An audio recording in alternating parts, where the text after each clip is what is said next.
Hello everybody.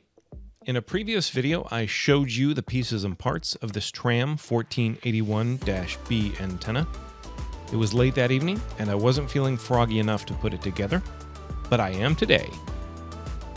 This is just assembly of the antenna and not operation theory, but you will get to see some antenna blood and guts, or more accurately, coils and foam.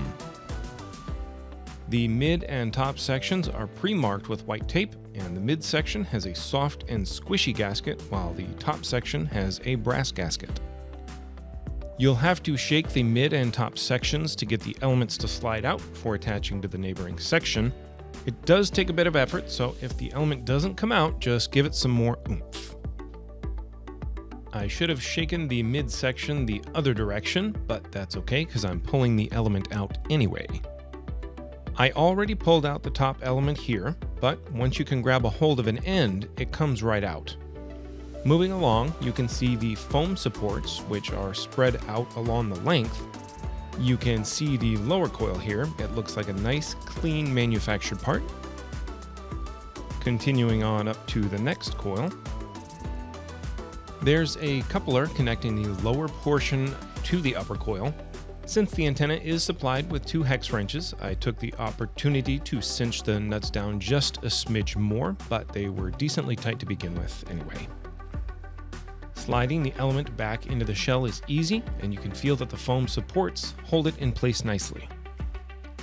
Next is the center radiating element. Sliding it out just the same, you can see this element has 2 short coils and 1 long one.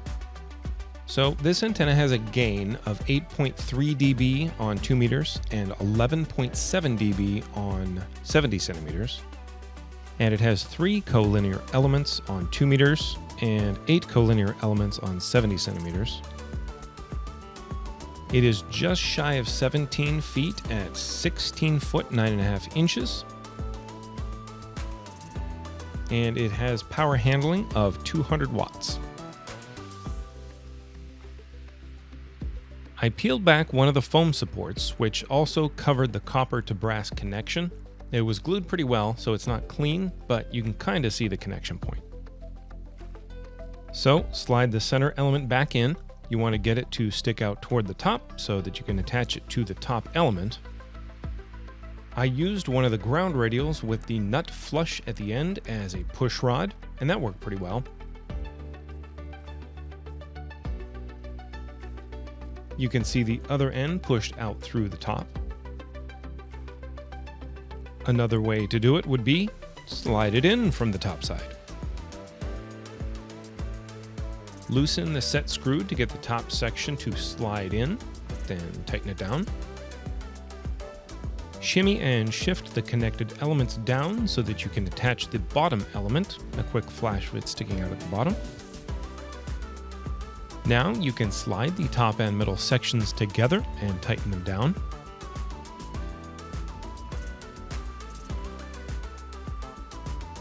The flat spots are for grabbing a hold with a couple of wrenches. You can feel that the sections snug together nicely and that it's a good, solid connection.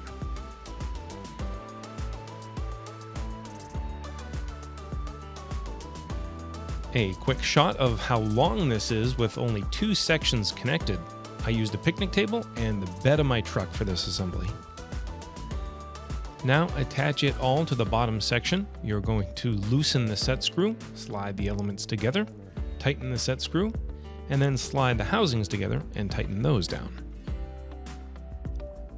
It took a little bit of fiddling here only because I didn't have the sections perfectly in line, so it took a little bit to get them to slide together.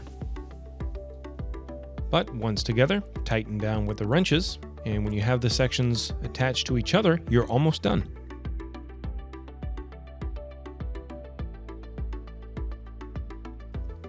Here it is against the repeater shelter. This antenna is almost 17 feet tall. It's huge. Look at this thing.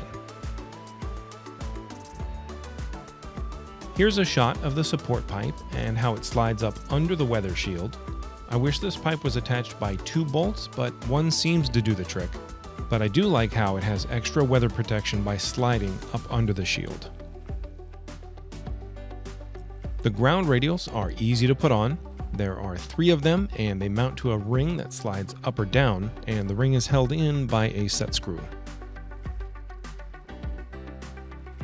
The adjustment is for the 70 centimeter band only, depending on which portion of the band you want to operate. Here are the mast clamps and support pipe in place to show you how they look, and that's it. I'll get this antenna mounted soon and put a nano VNA on it to get an idea of what the SWR looks like across each band. Thank you for staying tuned. There's been a lot going on this summer, but I'm still trying to get to the ham radio stuff, and as winter gets closer, I'm going to have to ramp that up and get everything in place before the snow flies. So thanks again, and see you next time.